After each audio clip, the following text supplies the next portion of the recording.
अस्सलाम वालेकुम, this is Anila Shahzad with global in 5 minutes. Ukraine war की सिचुएशन क्या है इस वक्त, और जैसे कि हमें शुरू से ही ख़तरा था कि ये वॉर जो है इसका स्पिल ओवर इफेक्ट होगा, उसके रीजन के दूसरे ममालिक में इसका असर पड़ेगा और शायद ग्लोबली भी इसकी ये असरअंदाज होगी। तो इस सारे चीज़ के कॉन्टेक्स्ट में हम अब इसका जायज़ा ज़रा लेते हैं। हाल ही में बिल्कुल ये हुआ है कि पोलैंड ने क्योंकि पोलैंड जो है वो यूरोप के उन ममालिक में से है जो कि बहुत ज़्यादा वोकल हुए हुए हैं रशिया के खिलाफ, और बिल्कुल यूक्रेन का साथ देने पे बहुत ज़्यादा भरपूर तरीके से तुले हुए हैं। और बल्कि ये भी कहा जा रहा है कि ज़्यादातर जो वेपन्स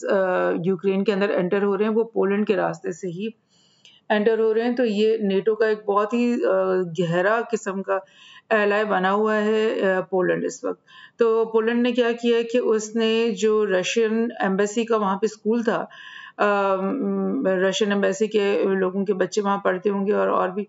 तो वो स्कूल उन्होंने सीज कर लिया और उसको बंद करवा दिया। तो लिहाजा अब पहले ही यानी कि एक डिप्लोमेसी का इशू चल रहा है और इन दोनों के मुल्कों के बीच में तल्ख कलामी और एक दूसरे को थ्रेटन कर रहे हैं। अब उन्होंने ये उनके जो एम्बेसी का स्कूल है अगर वो अपने कब्जे में ले लिया है, तो डेफिनेटली एम्बेसी के जो लोग हैं वो भी वहाँ से आहिस्ता आहिस्ता निकल रहे थे और मज़ीद अब निकलेंगे। तो ये एक बहुत ही यानी एक सख्त किस्म का इक़दाम समझा जा रहा है जो कि उन्होंने किया है। और रशिया ने ये कहा है कि ये Vienna convention on diplomatic relations के बिल्कुल फ्लेग्रेंट वायोलेशन है, बहुत बुरा उन्होंने किया है और उन्होंने कहा है कि इसके बदले में हम टिट फॉर टैट बदला करेंगे। रशिया ने उनको वार्न किया है। तो ये कोई अच्छा स्टेप तो नहीं लिया है। वॉर अपनी जगह पे है और डिप्लोमेसी अपनी जगह पर है, और यूरोप के ही कुछ ममालिक आपने देखा है कि कभी-कभी अमन की भी बात करते हैं, ज़ेलेंस्की पे भी अभी कभी-कभी अमन की बात करते हैं। तो पोलैंड जो है वो इतना लाइक रिजिड क्यों हो रहा है इन मामलात पे। इसी तरीके से जो है एक और हरकत हुई है कि जर्मनी में से भी जो है ना उन्होंने जो रशियन डिप्लोमेट्स हैं उनको मजबूर कर दिया कि आहिस्ता-आहिस्ता वो निकलना शुरू हो गए हैं। और ये रशियन फॉरेन मिनिस्टर ने कहा है कि we strongly condemn these actions by Berlin, which continue to demonstratively destroy the entire array of Russian-German relationship, because उन्होंने बोला कि बहुत सारे हमारे डिप्लोमेट्स जो हैं रशियन एम्बेसी से जो है वो वहाँ से निकल चुके हैं और वापस आ रहे हैं रशिया। तो इस बात के ऊपर उन्होंने रशियन फॉरेन मिनिस्टर ने ये बोला कि ये जो उनका रवैया है जर्मनी का हमारे डिप्लोमेट्स के साथ और हमारी एम्बेसडर्स के साथ वो बहुत बुरा है। और उसी के बदले में मॉस्को को ये करना पड़ेगा कि मॉस्को ने भी अनाउंस किया कि reciprocal expulsion of more than 20 German diplomats from Russia. तो बजाय इसके कि अमन की तरफ कोई बात जाती, बजाय इसके कि 2 साल हो गए इस जंग को शुरू हुए हुए और बहुत ज़्यादा नुकसान पहुंचा है यूरोप के ममालिक को, स्पेशली ये जो जर्मनी है। जर्मनी तो रशिया का सबसे बिगेस्ट एनर्जी इंपोर्टर था, यानी उसे खरीदता था, ऑयल भी गैस भी सब कुछ लेता था। तो जर्मनी को तो बहुत नुकसान हुआ है इस वॉर की वजह से, लेकिन ये अब इनकी हट दर्मी कह लें, ये इनकी खामख्याली कह लें, या इनकी गलत पॉलिसी कह लें, गलत स्ट्रेटेजिक थिंकिंग कह लें कि ये इस तरह की मतलब लोअर एज वाले हरकतों पे अब आ गए हैं। लेकिन दूसरी तरफ हम देख रहे हैं कि ज़ेलेंस्की और प्रेसिडेंट जिनपिंग के बीच में एक टेलीफोन कॉल हुई है, क्योंकि चाइना ने काफ़ी अरसे से ये कह रखा था, ज़ेलेंस्की को ये मैसेज दिया हुआ था कि हम तुम्हारे और पुतिन के बीच में सुलह करवाना चाहते हैं, हमारे पास एक एजेंडा है, हमने पॉइंटर्स तैयार किए हैं जिस पे तुम भी एग्री कर जाओगे, पुतिन भी एग्री कर जाएगा, और तो हम तुमसे बात करना चाहते हैं। और उसी सिलसिले में ये कुछ दिन पहले इसी हफ्ते में ज़ेलेंस्की ने जी जिनपिंग से फ़ोन पे बात की है, जिसको एक बहुत बड़ा गेम चेंजर कहा जा रहा है, बिकॉज़ ऑफ द रीज़न कि कुछ ही इसी महीने में चाइना ने ईरान और सऊदी अरब की भी दोस्ती करवाई है। इसी तरह से रशिया जो है वो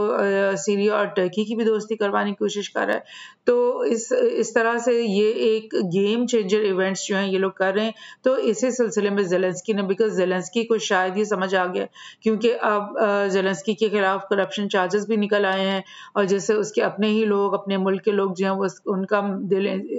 ज़ेलेंस्की से मैला हो रहा होगा, तो ज़ेलेंस्की जो है वो थोड़ा-सा ये पीस की तरफ उसने एक कदम बढ़ाया है। इस रिपोर्ट के बारे में मतलब लोगों ने वेस्टर्न मीडिया में काफ़ी खदशात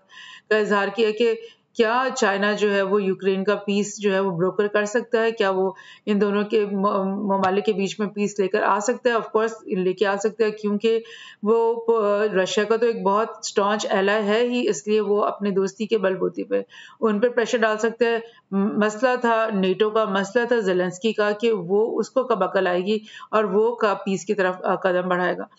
इसी तरह आपने देखा है पिछले ही कुछ हफ्तों में मैक्रोन जो फ्रेंच प्रेसिडेंट है उसने भी चाइना का अचानक दौरा किया था। लोग बहुत हैरान हुए थे, लोगों ने इसको वेस्ट में इसको बहुत उछाला गया बात को कि मैक्रोन ने क्यों जो है चाइना का दौरा किया है, और जा करके वहाँ पे उसने बहुत सारी ट्रेड डील्स रिन्यू की अपनी। उसके अलावा उसने ये कहा कि यूएस और जो रशिया के इश्यूज हैं या यूएस और चाइना के जो इश्यूज हैं वो खुद सॉल्व करें, हम उसके अंदर क्यों पार्टी बने। तो ये एक बहुत बड़ा स्टेप था फ्रांस का यूक्रेन वॉर से पीछे हटने के सिलसिले में। तो अब देखना ये है कि क्या जो यूएस और जो उसके बहुत इस वक्त स्टॉन्च एलाय बने हुए हैं उनकी हरकतें बराबर होंगी और वो इस वॉर को प्रोलॉन्ग कर पाएंगे और वो इस वॉर को स्पिल आउट मजीद करवाएंगे और इसको रीजनल या ग्लोबल स्टेज तक लेकर आएंगे, या फिर ये जो सैनिटी का मुजाहरा कर रहे हैं चाइना या कुछ और दीगर फोर्सेस, वो इस ज़ेलेंस्की को पीस की तरफ लेकर आ सकेंगे। ये चीज़ इस चीज़ को बहुत ज़्यादा नेगेटिवली भी लोगों ने लिया है, वेस्टर्न मीडिया में स्पेशली। उन्होंने कहा कि China is trying to mediate in Russia's war with Ukraine, why? कि वो क्यों ये करवाना चाह रहा है। और इन्होंने ये मतलब क्रिटिसिज्म किया है कि यूक्रेन या ज़ेलेंस्की को तो उसने फ़ोन किया कि बोला कि हम तुम्हारी पीस करवाना चाह रहे हैं, हमसे बात करो, तो क्या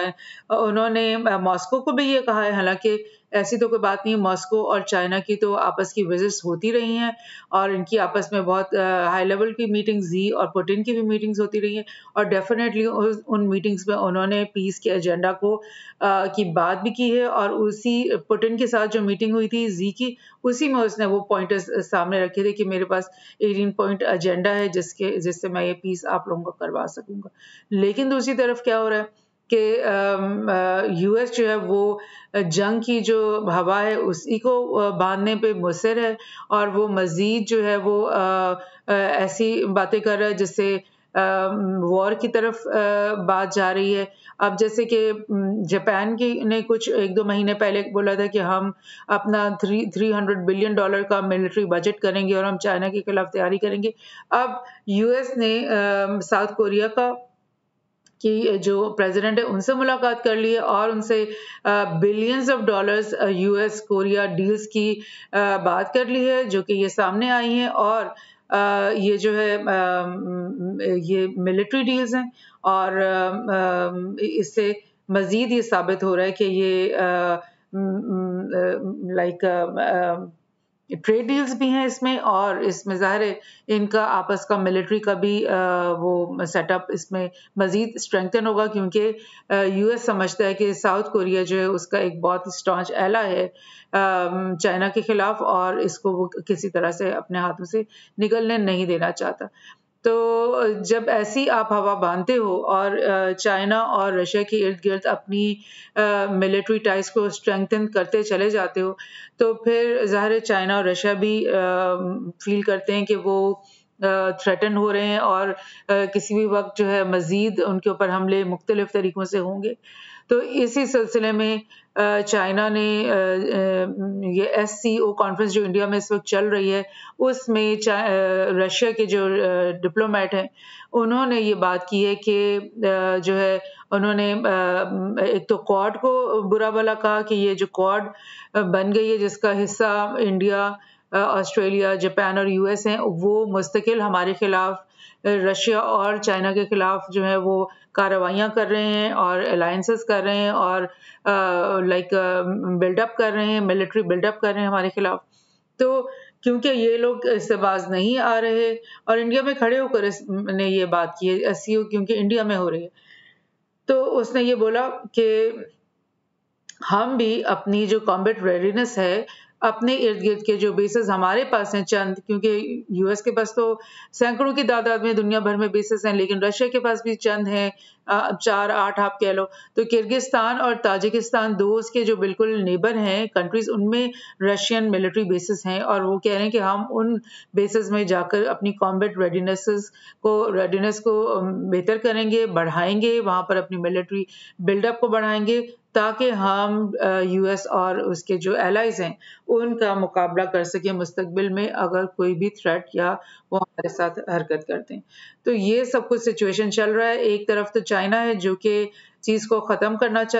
जंग को ख़त्म करवाना चाह रहा है, पीस की तरफ लेकर आना चाह रहा है और दूसरी तरफ US और उसकी जो स्टॉन्च एलाइज़ हैं, वो इस किस्म की नेगेटिव हरकतें कर रहे हैं। तो ये इसी महीने क्रिटिकल थ्रेट्स वालों ने मैप दिया है यूक्रेन वॉर की जो लेटेस्ट सिचुएशन का, और इसमें उन्होंने बताया कि ये जो 3-4 सर्कल्स यहाँ पे बने हुए हैं, ये वही एरिया है जो बखमूत का एरिया है, सोलिडार का एरिया है, जो कि मतलब ये जो प्रोविंस लुशैंक और डोनेस्क है, इसके बाहर आकर के रशियन फोर्सेस अब आगे आकर बढ़ के ये थोड़ा लड़ाई कर रही हैं और यहीं पर इस वक्त जंग का जो है वो लेटेस्ट सिचुएशन चल रही है। तो लेट्स सी, हम सब जो भी Sen people of the world हैं, ह्यूमैनिटी है, वो तो यही चाहेगी कि ये जंग जो है वो जल्द से जल्द वाइंड अप हो जाए, ख़त्म हो जाए। यूक्रेन के जो लोग हैं वो सुकून के ज़िंदगी उनको मिले और ये तबाही से वो निकलें, और रशिया और बाकी जो यूरोप है वो भी, स्पेशली ईस्टर्न यूरोप के जो ममालिक हैं, पोलैंड हो गया, बेलारूस, रोमानिया, जो भी इनके नेबरिंग कंट्रीज़ हैं, इनके लिए सबसे ज़्यादा तकलीफ़देह होना चाहिए और इन सबको चाहिए कि ये जंग को ख़त्म करने की बात करें, बिकॉज़ प्रॉब्लम और तकलीफ़ और तबाही तो इन्हीं के अंदर आनी है। US तो बहुत दूर बैठा हुआ है, उसके अंदर, उसके मुल्क में तो कोई तबाही नहीं आनी। तो इसलिए वी ऑल होप कि ये पीस की एफर्ट्स कामयाब हो जाएँ और जल्द ये जंग जो है वाइंड अप हो जाए। थैंक्स।